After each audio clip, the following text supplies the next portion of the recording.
Hello friends, welcome to CEC Live Lectures, dear friends. Today in this session we are going to talk on one of the another important topics. Here we are going to discuss on global response and environmental agreements, and for the discussion on the topic we have with us in our studio Dr. Sujit Thakur. Dr. Sujit Thakur is an assistant professor and he is assistant professor in Department of Political Science at Dal Singh College, University of Delhi. Dr. Thakur is a prolific professor. He always believes that whatever he has gained throughout his academic career till now should be communicated and disseminated to the students. So friends, let's take advantages from his experiences and let's try to understand today's topic in detail, that is global response and environmental agreements. Now I would like to welcome our guest Dr. Sujit Thakur once again. Hello sir, welcome to this lecture. Thank you Geetika. Very good afternoon to the viewers.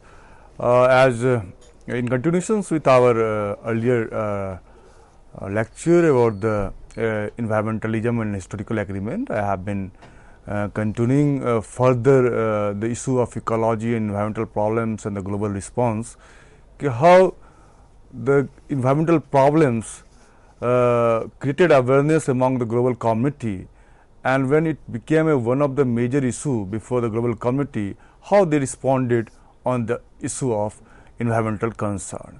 And here, when to just recapitulate the previous lecture, just I have to point out a few things where I have discussed about that. See, there in introductions we talked about there are two kind of environmental problems we generally seen in the world level. One is the problem of addition and another is the problem of withdrawals. And second, then we saw it there are two kind of propositions theoretically we witness. One is by the eco-radicals and another by the modernist. When we talk about the eco-radicals, we saw that they given that see, as long as we cannot establish a proper ecological balance within the system, we will have to face number of problems in coming future. And the modernists trying to tell us, see, through progress of technology, progress of economy, progress of society, we would counter all kind of challenges what we have been facing in the present day.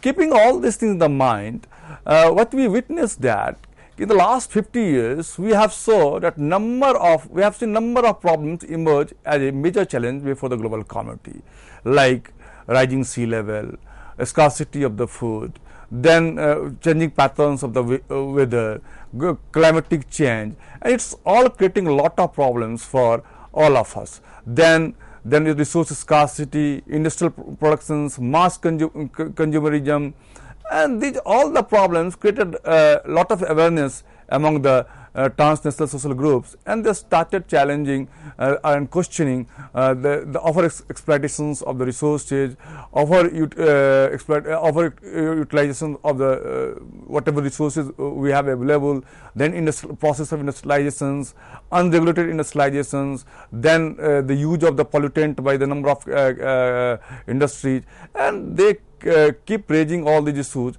And after 1960s, what we witnessed that the first time in the 1960s, a transnational social movement started working on the issue of the environment, and they started creating awareness among the society to see if we cannot regulate ourselves, then this problem became one of the major problems. Keeping all these things in mind, what we discussed about till date, by giving all the theoretical propositions, what we try to now understand how the global community, when they know this fact, you see there is a finite resources, there are pollutant chemicals being used for our luxury life. We know that there are not enough resources which can provide a luxury life like the European people. Then how we can contain the problem of environment, and at the same time we can also generate the development. So when we talk about the environment, it's not only about the preservation and conservation of environment. It is about to how do we keep progressing by maintaining sustainable development as well as preservation of the environment. That is the main motto of the world community.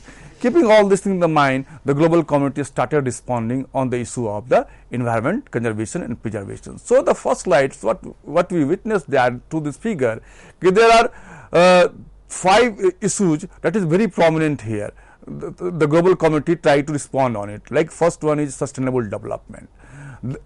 This sustainable development, what we saw, there are six conferences held from 1970 to 2015. First one is 1972, second one is 1987, third one is 1992, fourth one is 1997, fifth one is 2002, sixth one is 2012, and last one is 2015. Then what we saw, dealing with the climate change. Climate change is one of the another major problem for the keeping environment safe and also keeping human civilization safe in the coming future. So what we saw it, in the 80s, the global community started thinking about how to preserve the climate. Then the first time, the International Governmental Panel of Climatic Change has been established in 1988 when the Hamburg Conference was held in the USA. Then after 1995, what we witnessed, there is a United Nations framework of framework convention for climatic change.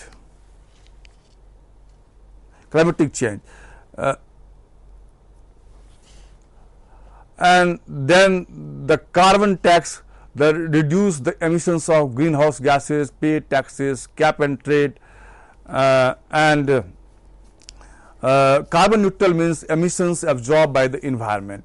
And the last one, what we saw, the alternative fuels kind of things. So there are global communities started giving this kind of global response by keeping and maintaining all these issues, how we can sort out the problem, like sustainable development, dealing with the climate change, carbon tax, cap and trade, carbon neutral, and alternative fuels.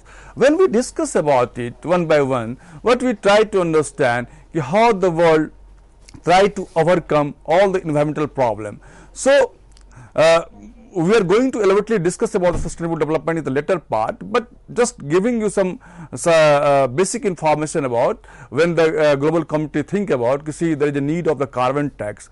Here they try to tell us, see, when there is a lot of hue and cry emerge among the global community that see there are a lot of fossil fuels created a lot of carbon emission problem, then a politics started going on. Then the Switzerland and the Scandinavian countries started telling to the world community, see, if we cannot contain the problem of the carbon emissions, the human civilizations would face a major problem.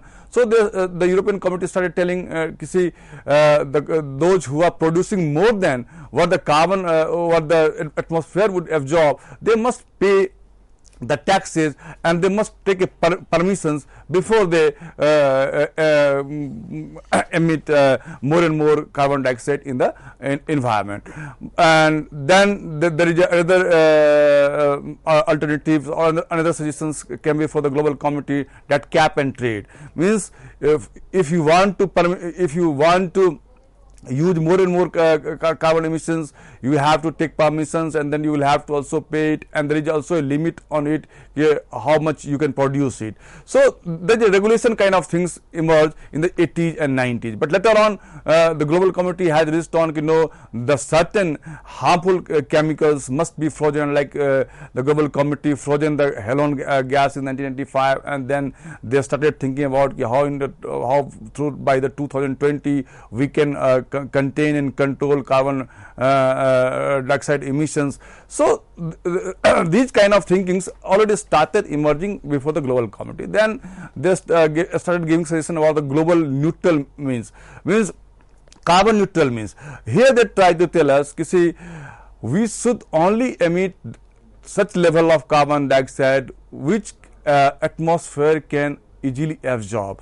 We should not use that much of fossil fuels, we should not emit that much of carbon dioxide, we should not use that kind of pollutant, we should not use that kind of industrializations from where if there is a more and more emissions, more and more pollutant would go to the atmosphere would not absorb it. So they try to start telling us, you see, we must reach on such certain level where atmosphere itself absorb the carbon emissions, and we should not bother about it, that it is going to deplete or it is going to harm our environment, and also it would harm our development. So these kind of suggestions started coming from the global community. Then people started thinking about alternative fuels, because see what I have said earlier in my lecture, that the major problem of environment around two issues. One is problem of addition and problem of withdrawals. When we talk about the problem of withdrawals, then I have mentioned that, you see, we have a limited resources of the fossil fuels. Like we talked about, you see, if we use more and more oil, if you use more and more gases, if you use more and more coal, then it would have a limit resources.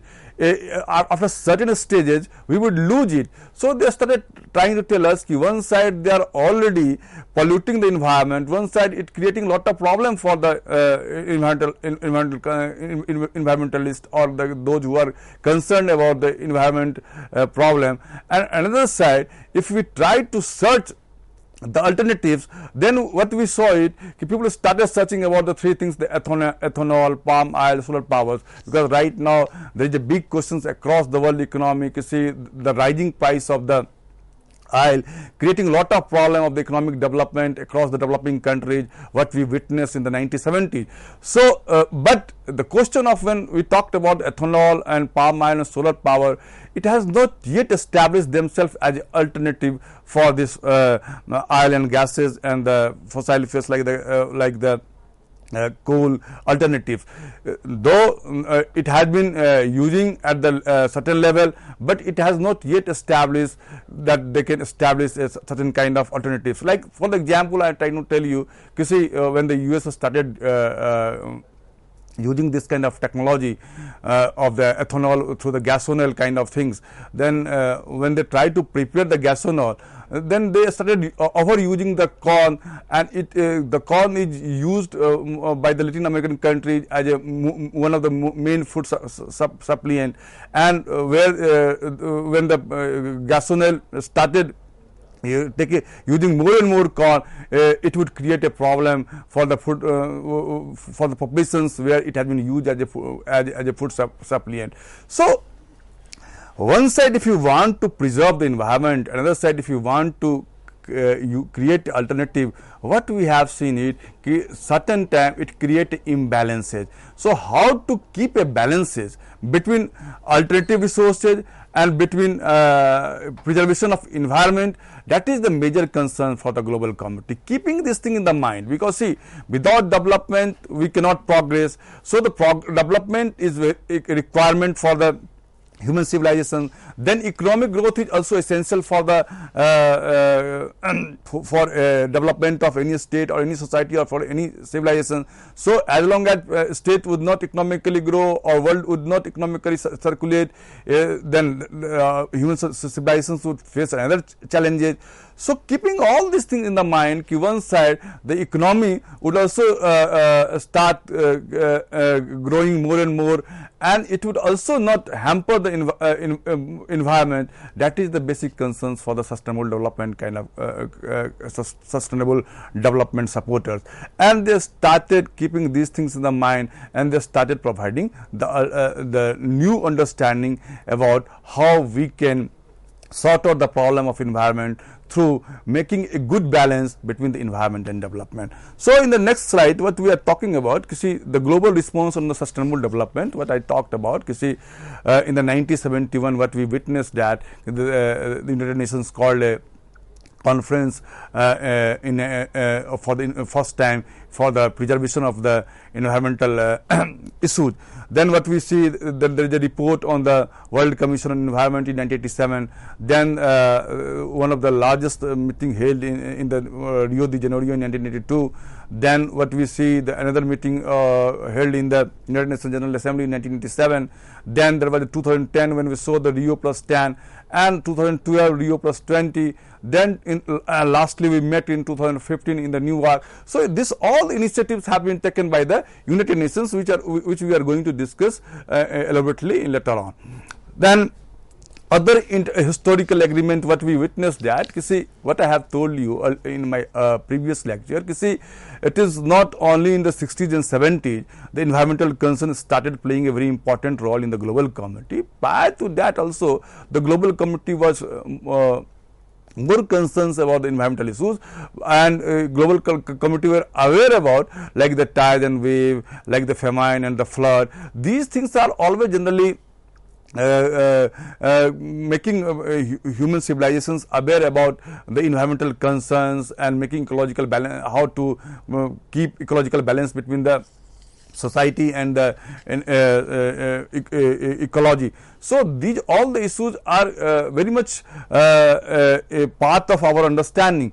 But prior to that also at the international level, what we witnessed that a number of conventions, a number of conferences, an agreement was signed. So when we try to understand how it started after, especially the Second World War, then we saw in the 1946 first time the international conventions for the regulations of whaling was signed between the different international states, and everyone agreed that how we can preserve the most precious fish community, the whale, from extinction. Then in the 1955, what we saw, the UK Clean Air Act to combat smog in the British cities.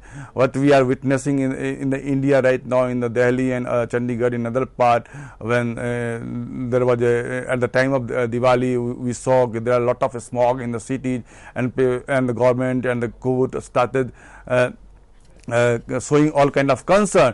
So it was already happened in the UK in the 50s, and there they made the rule that how to combat the smog in the British cities. Then in the 1958 International Convention for the Prevention of Pollution of the Sea by Oil, whatever we see the sea tankers and the whenever the oil being transported from the sea routes, we saw many times this, when they faced any kind of accident, and the accident occurred in the ocean or in the sea, it polluted the whole sea level, and it became very dangerous for the species of the sea. So how we can preserve it? It was already signed in the 1958. Then in the 1959 Antarctic Treaty, where how we can preserve the Antarctic, that is the common place. Then in the 1972, what I talked about, the United Nations Conference on the Human Environment, first time held in the 1971. Then we also witnessed that the establishment of United Nations Environmental Program itself through this UNCHE. Then what I did in this slide, there are major international agreement, that is the I already discussed about in the 1946 the regulations of the whaling. Then in the 1973 Convention on the International Trade on Endangered Species. Then in the Convention on the Conservation of Arctic Marine Living Resources. Then in the 1955 what I talked about. Then in the 1958 International Conventions for the Prevention of Pollution of the Sea Oil. Then there is within the 1973 MARPOL Convention on oil pollution from ships. So what we have seen in the 1958, then in the 1978. Then also what we see how we have to protect our Arctic and Antarctica, what we are witnessing in the 1988 and 1959. Then you can see even how to preserve our sea, what we are witnessing that, see in the 1958, 1973, then 1994, this and 1982, these all regulations signed by the international community that provided this kind of framework to the global community to how we can preserve our common resources.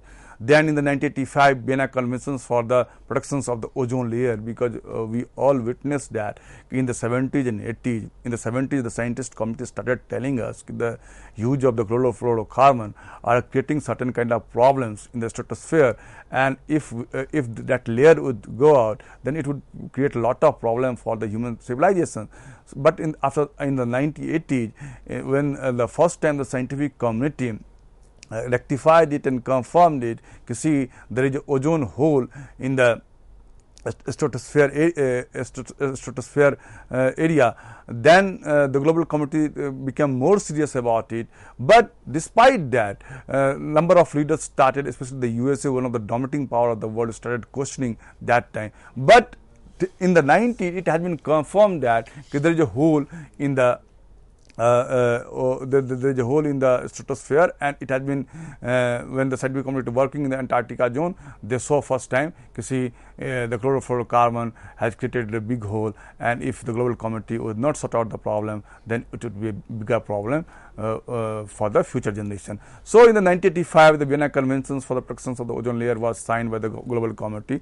So what we are witnessing through these all the conventions, we try to sort out, we try to contain the problem of environment and try to provide an alternative to make a balance between the development and the environment. So the next slide, what we are witnessing is other conventions being also signed, like 1987, what I talked about, the World Commission, that is also known as the Brundtland Commission report, which we are going to discuss in the broader in the later on. Then 1989, what I talked about, the establishment of intergovernmental panel for the climatic change. First time when the ozone, when the people started thinking about to see if this level of pollutant would try to disturb the atmosphere, then it would lead to a number of climatic change, and further it would create a number of problems like scarcity of resources, then changing of weather patterns, then more heating, then rising sea level. These all problems would create a lot of problems for the human civilization. Then what we saw, the Basel Conventions on the transboundary movements of hazardous waste.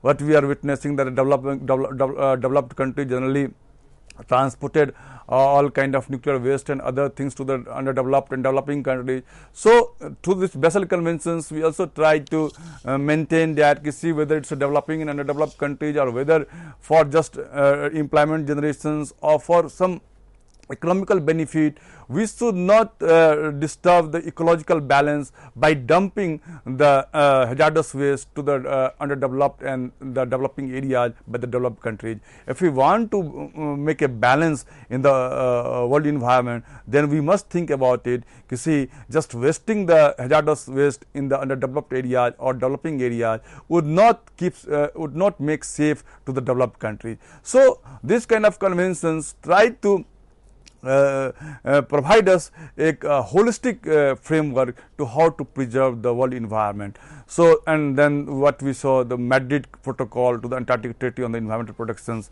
Then through this slide, what we try to tell you, see, the sustainable development is the one of the prominent response global community has been shown in the last 50 years. So the first conference, what I talked about, the UN Conference on the Human Environment in 1972. Then the second, World Commission on Environment and Development. Third, the Rio de Janeiro, the very famous Earth Summit.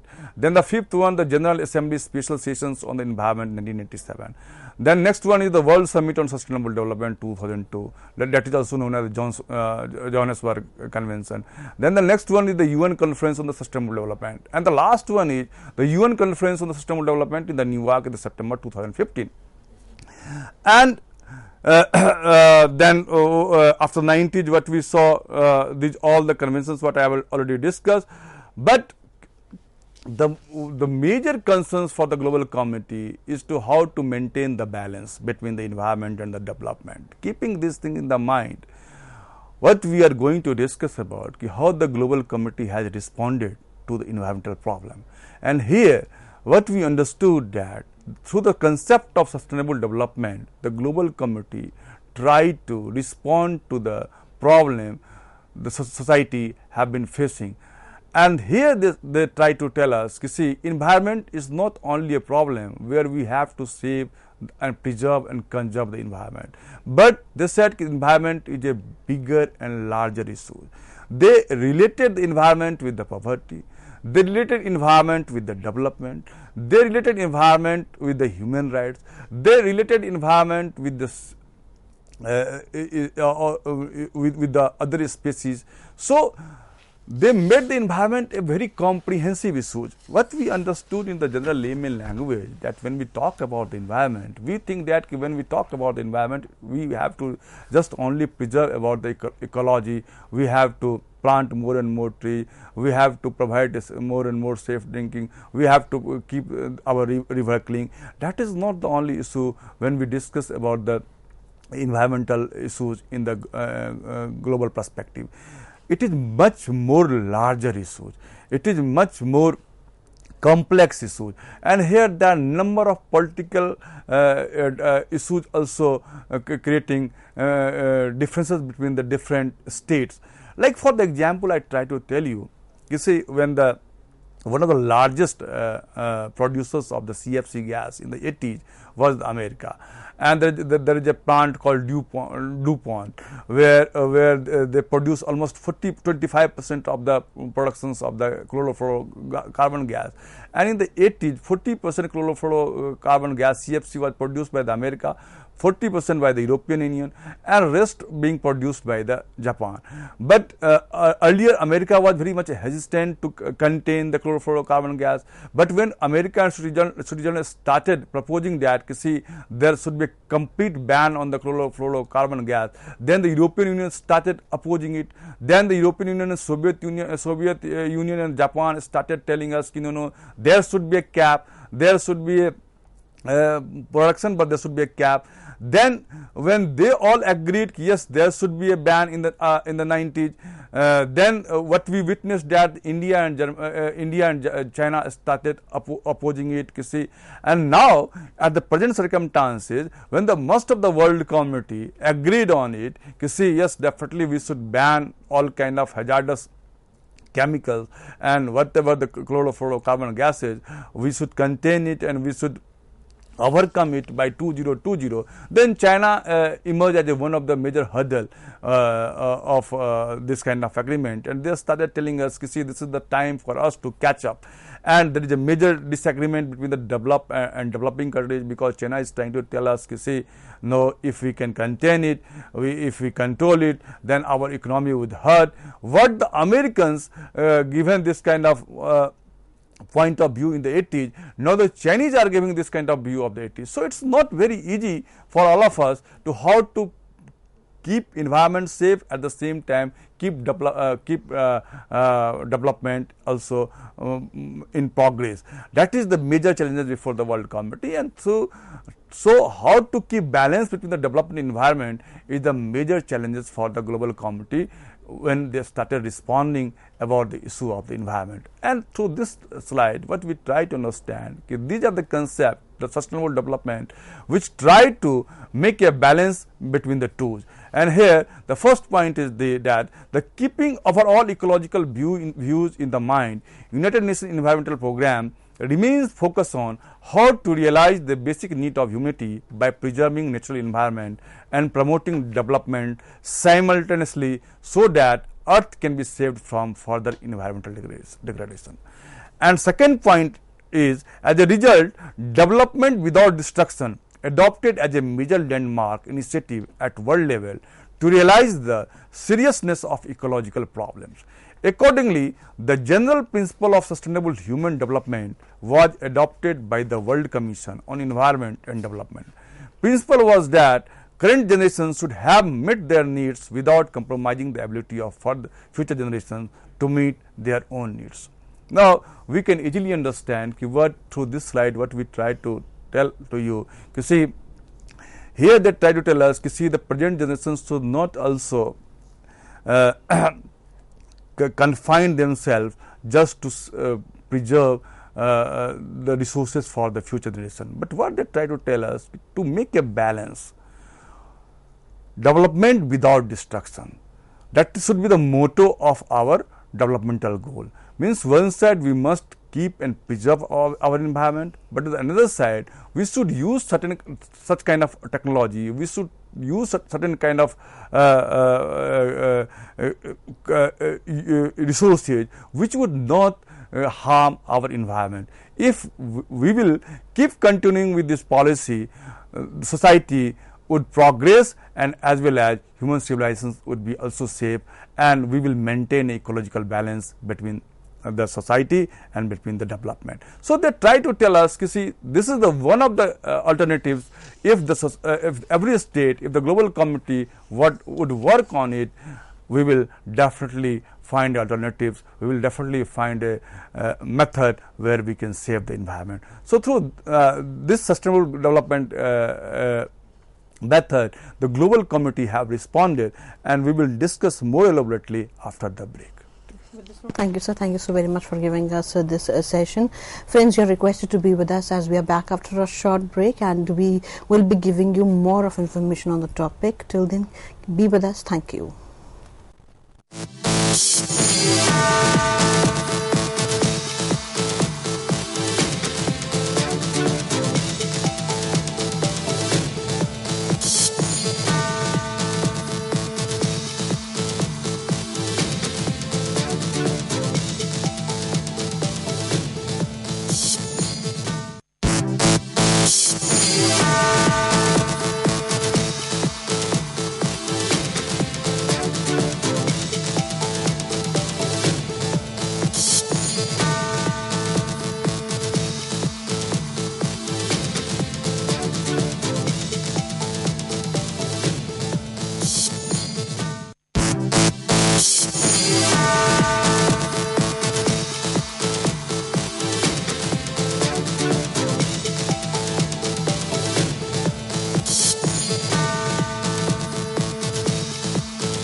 Hello friends, welcome back to this session. Friends, as you know that today we are talking on one of the most important topics, and the topic of a discussion is global response and environmental agreements. For the discussion on the topic, we have with us in our studios Dr. Sujit Thakur. Dr. Sujit Thakur is assistant professor and he is teaching in Dal Singh College. Let's welcome our guest Dr. Sujit Thakur, and let's try to revive once again, and let's try to learn more on the topic. Hello sir, welcome to the lecture. In continuations what we discussed about it, you see there are two understanding emerged before the world community to sustain the development and at the same time preserve the environment. They given this kind of response. The global community has have agreed on two principles. One is development without destructions and fulfilling the basic needs of the humanity and preserving environment. So, keeping these agendas, what we understood further that, see, in the United Nations Conference on Environment and Development that was held in the 1972, member countries argued that poverty and environment degradations were interrelated, and environment protections in development countries had to be viewed as an integral part of the development process. Here the second point they try to tell us that human development cannot be taken care by pursuing economic growth alone. Economic growth is only one dimension of development. Distribution of income, provision of health care, education, safe environment and freedom of impressions are the important dimension in the development process. Then the third point they try to tell us is sustaining human development therefore is not simply a call for environmental protections, but which provides opportunity for all the people of the world to grow without affecting the world's finite natural resources. Now see, here through this slide what we understood that they are focusing on the three issues. They interrelate the environment with the poverty, and here they try to tell us, you see, if the environment would degrade, poverty would increase more and more.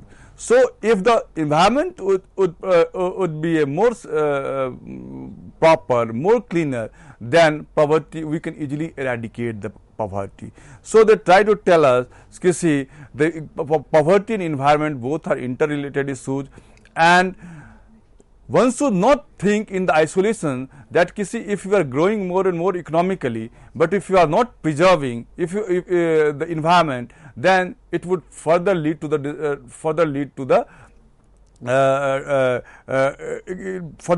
some kind of destructions to the human civilizations. They try to tell us unregulated economic growth, unregulated industrialization, unregulated use of finite resources would suddenly make certain kind of impact on our growth.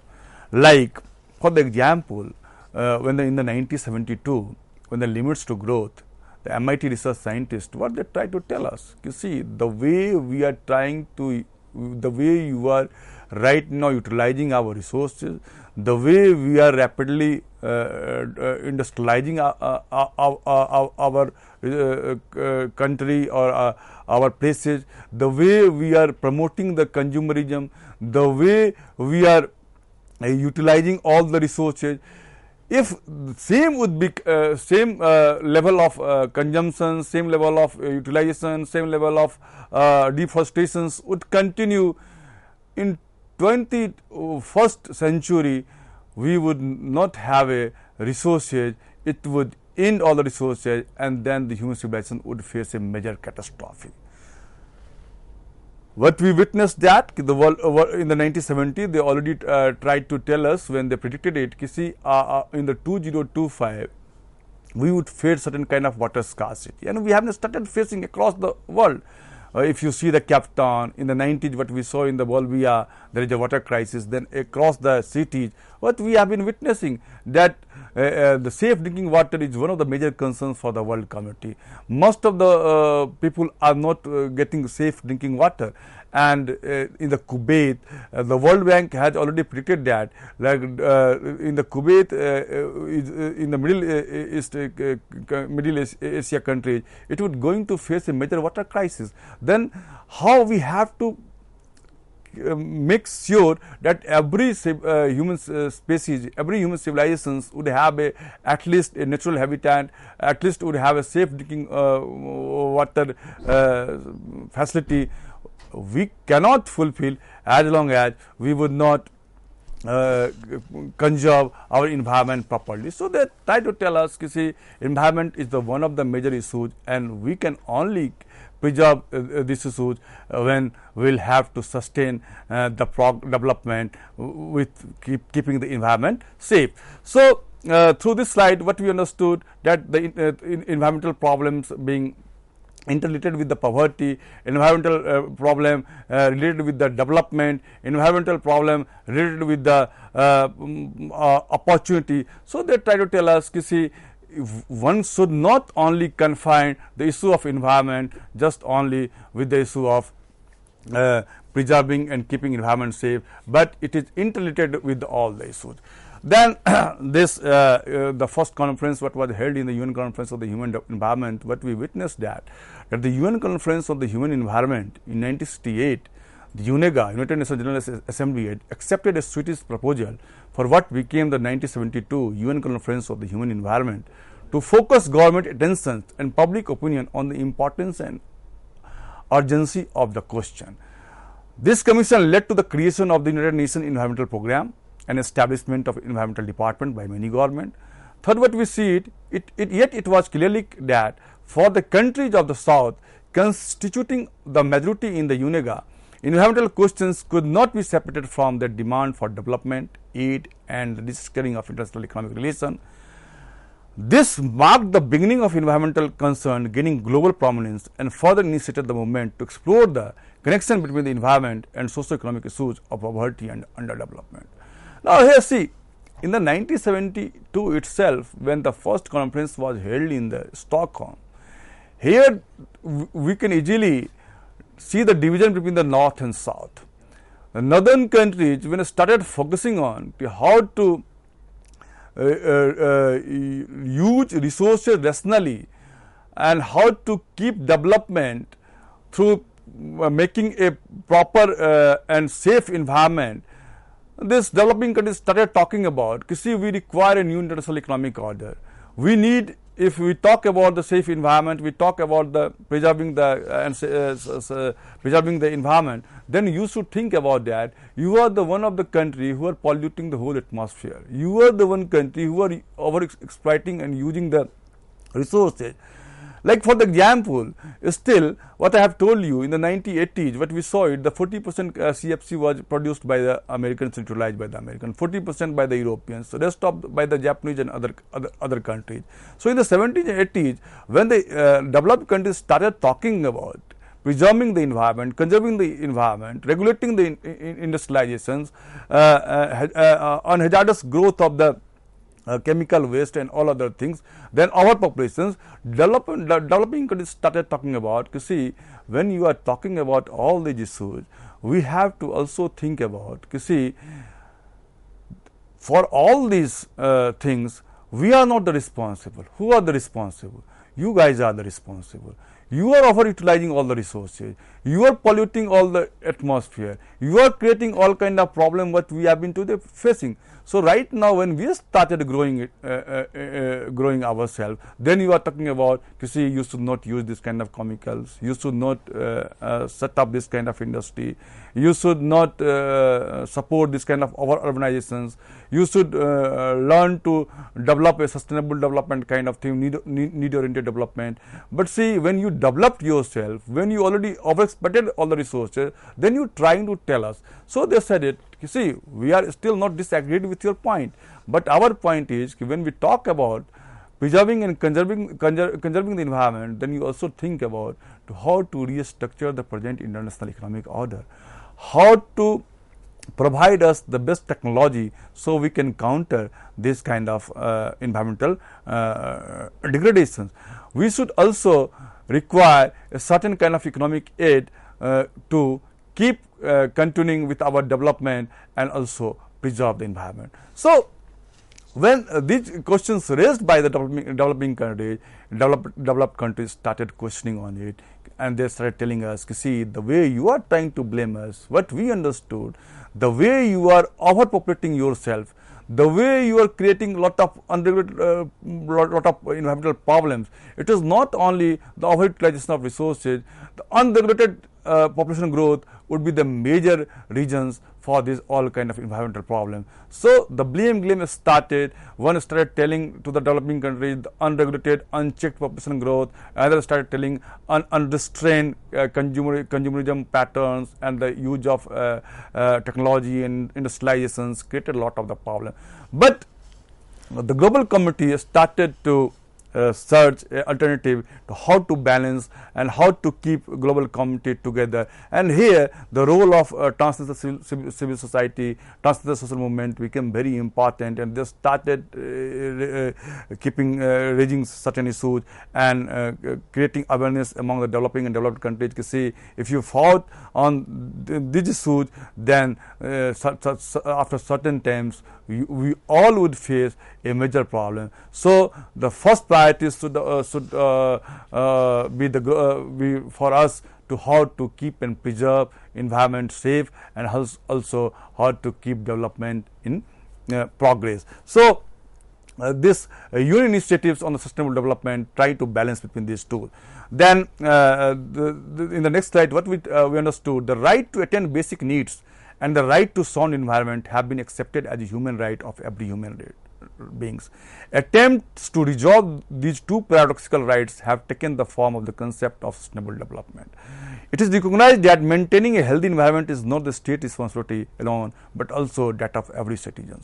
Now see, these are the two very fundamental issues when we discuss about the environmental problems. One should know about this: right to sound environment and the basic needs, attend basic needs.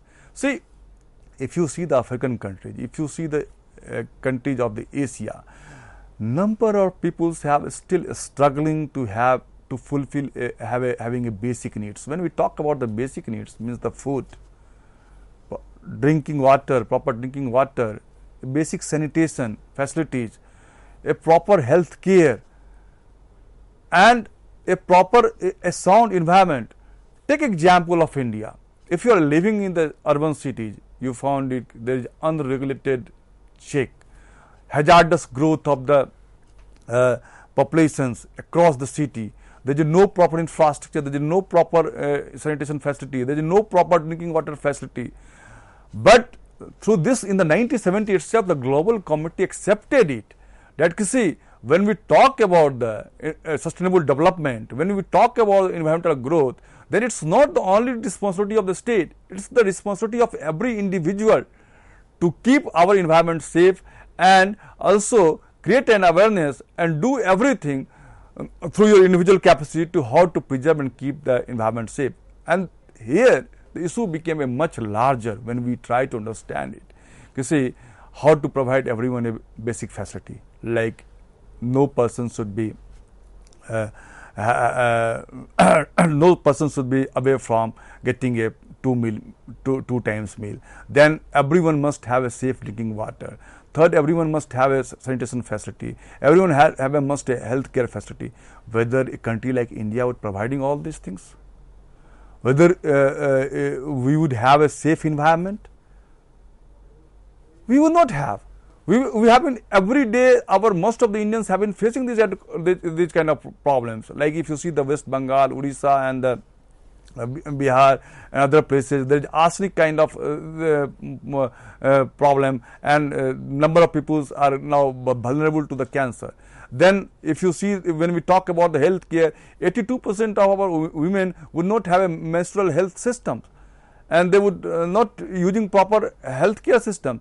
Then still in a country like India, which is considering as one of the largest economy of the world, there people are starving and dying and doing all kind of suicide attempt. So when we talk about the development, we must also think about that. But the global community accepted in the 70s itself, this is the basic human rights. And when they talk about the human rights, they say it's a universally accepted principle across the globe that every individual must attain the basic needs, and also every individuals have a right to have a sound environment. And it should not ensured only by the state, it should ensured by the global community, by the individuals, and we should assist each other across the world rather than to think about our own country, our own society, or only for our individual interest. So environment became one of the larger issues for the global community. Then what we saw it in the World Commission on Environment and Development. This is another milestone. Here what I have told you, see what the global community, how it responded to development without destruction. This concept have gone a principled support in this report. And here what we saw, development is not just about bigger profit and higher standard of living for a minority. It should be about making life better for everyone, and this should not involve destroying or recklessly using up our natural resources, nor should it involve polluting the environment. Second point, economic development and sound environmental management are complementary aspects of the same agenda. Without adequate environmental protections, development will be undermined. Without development, environmental protections will fail. It emphasizes the connection between environmental protections and natural resources management and such economic and social conditions as poverty and development. Now see, here the world community has clearly said it that the development in environment is the interrelated issues. Just only economic growth and having a bigger share for the minorities would not sort out the problem of the environment.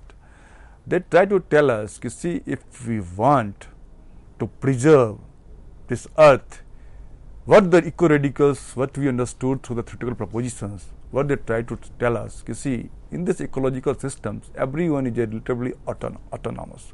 And they rejected the anthropocentric view, where the man has a command on the nature. Here this report also trying to tell us, and they try to warn the developed countries, you see, just thinking about yourself and confining all the issues for your own progress would not sort out the problem of environmental problem. If you want to sort out the problem of the environmental degradations, then you will have to think in the larger perspective. You have to think about how all the humanity would attain the basic needs. And they say, see, we never ever said we should stop the development.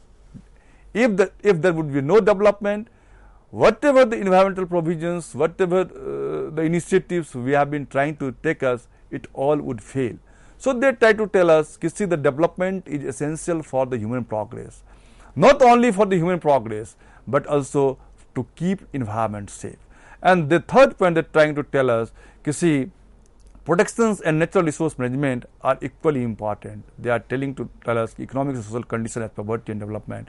They try to tell us, see, improvement of the economic conditions would definitely improve the environmental conditions of the society. So, through this report, the global committee reached on certain conclusion to think in the broader perspective, and they try to tell us if we want to preserve the environment, we have to think about, see, how every human being would have at least all the basic needs, and every community would have such kind of lifestyle where they would not have to use such kind of things where it would degrade our environmental things.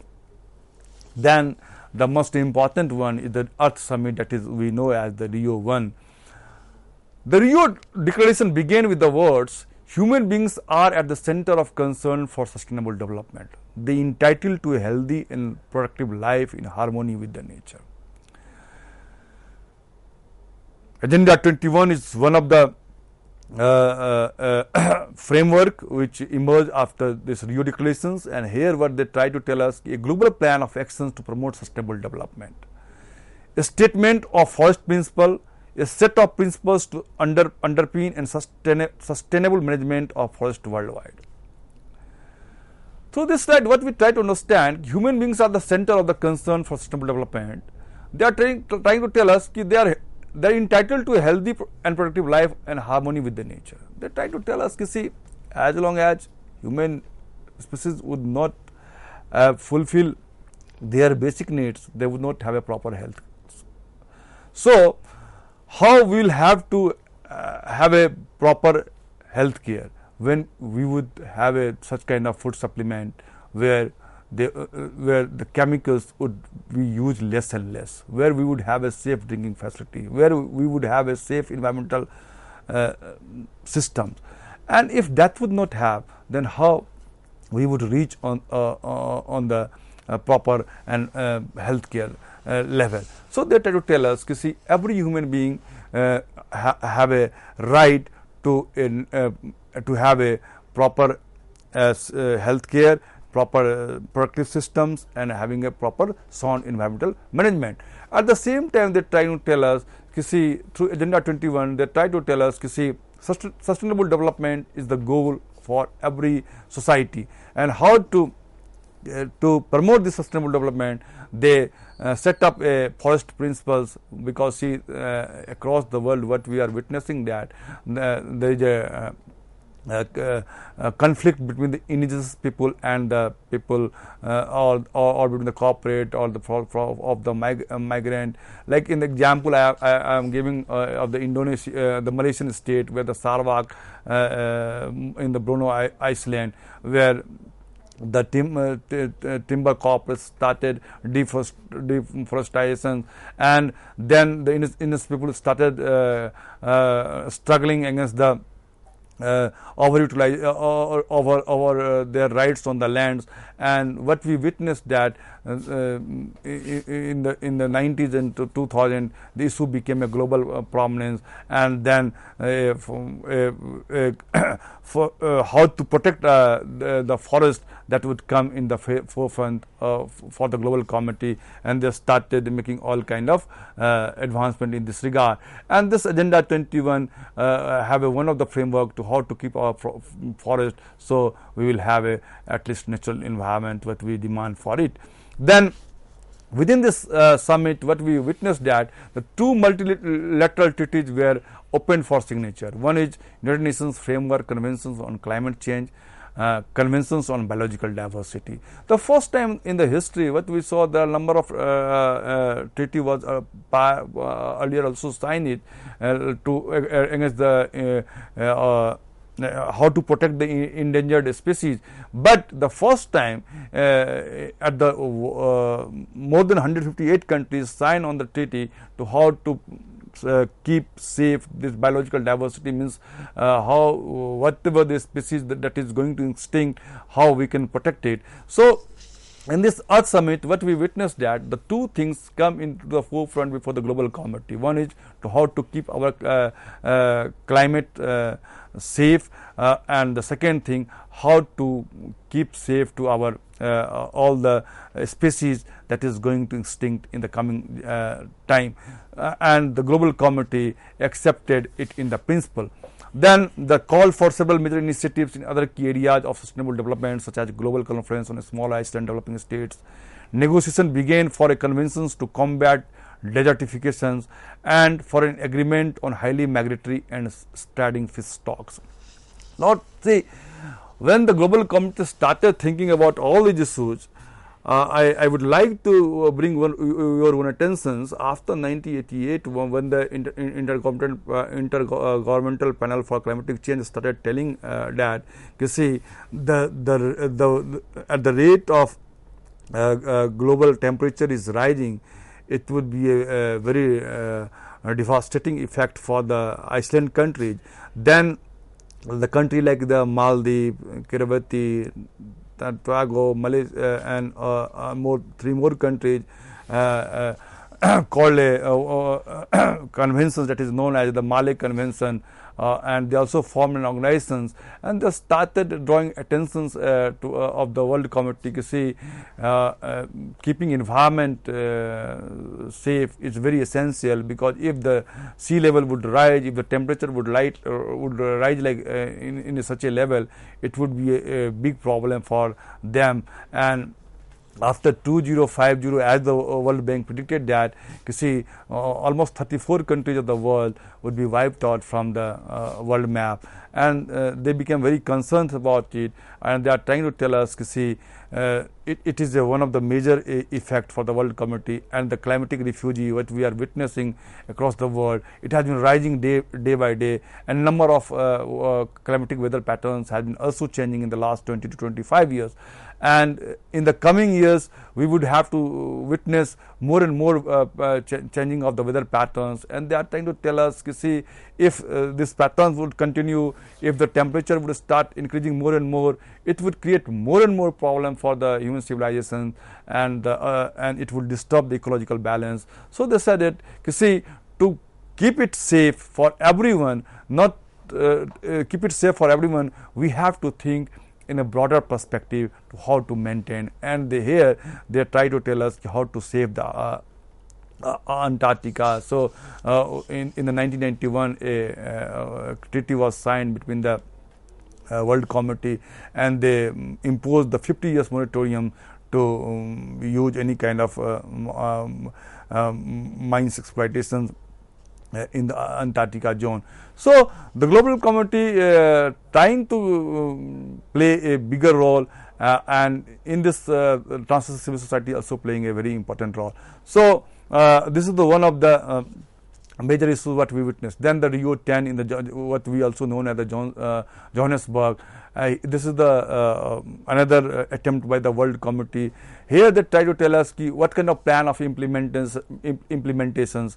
They focus on the energy and sanitations and water, and they try to tell the world community, you see, it is very important for all of us to see, as long as what I have been repeating once again and again, you see, in the 1972 what we talked about, you see, the basic needs of the human beings. So in all these conferences, they focused on, you see, the sanitation, safe water, natural habitats, more and these are the basic needs of the human, and if we would not provide them, then we will have to face a problem. One day maybe Maldives would face, another day maybe Bangladesh would face, third day maybe the American, some Iceland state would face. So across the world, the community would face. Then what we saw, the Rio 20 in the 2012, known as Rio 20, held in the Rio de Janeiro. What kind of future we want, they talked about. And given the widespread acknowledgement of the global warming, increasing need for climatic governance, Rio 20 failed to achieve any political commitment. World Environmental Organizations did garner much support. The US want to see India and China limit its emissions. When in the 2012, what we witnessed when the global community started responding on the all kind of global problems, they talked about what kind of future we want. And here what we saw, they acknowledged the changing patterns and rising temperatures of the globe, and they talk about you see the global community must think about the climate governance, and at the same time the global community also started thinking about the global community should establish a World Economic Organization kind of thing, like the World Trade Organizations was established for the economic and trade regulations. So they started talking about there is a need of the hour that the world community should think about there should be a World Economic Organizations. But in the 90s these things was not got much attention, but in the 2010 onwards people are thinking about the World Environmental Organizations. Like prior to the 1970s, what we saw in the international relations, that the state and the national security was the priority of discussion in the international relations. But right now, after 1970, scholars and the academicians started emphasizing on that. Environmental concern is one of the major concerns for the international community, and the international relations should focus more and more on the environmental issues, and they shift their focus from state and national security to the environmental issues. Equally, what we witnessed in the 90s, the people were less bothered about World Environmental Organization kind of thing, or the environmental regime kind of issues. But in 2010 onwards, what we witness that now the world community are somewhere agreed that we must have a certain kind of World Environmental Organization. So keeping all these things in the mind, what we saw that there are a number of problems between the China and America, and China is trying to tell us we want to catch up, and in order to do so, it must industrialize further and develop more of a consumer society. And here America has a lot of problems, and they try to tell us India and America must be also become a part of that. And then the UN Sustainable Development Summit 2015 held, and here in transforming our world, the 2030 agenda for sustainable development have been signed, and here the world committee agreed that till 2030 we will try to completely ban all kind of pollutant chemicals. And overall agreement being reached on the developing and developed countries how to keep development on the same pace and preserve the environment at the same time. Thank you. With this note, thank you, sir. Thank you so very much for giving us this session. Friends, if you wish to write to us, then do write to us at info.cc@nic.in. We are taking your leave with the promise that we are going to meet again soon. Thank you, sir. Thank you so very much.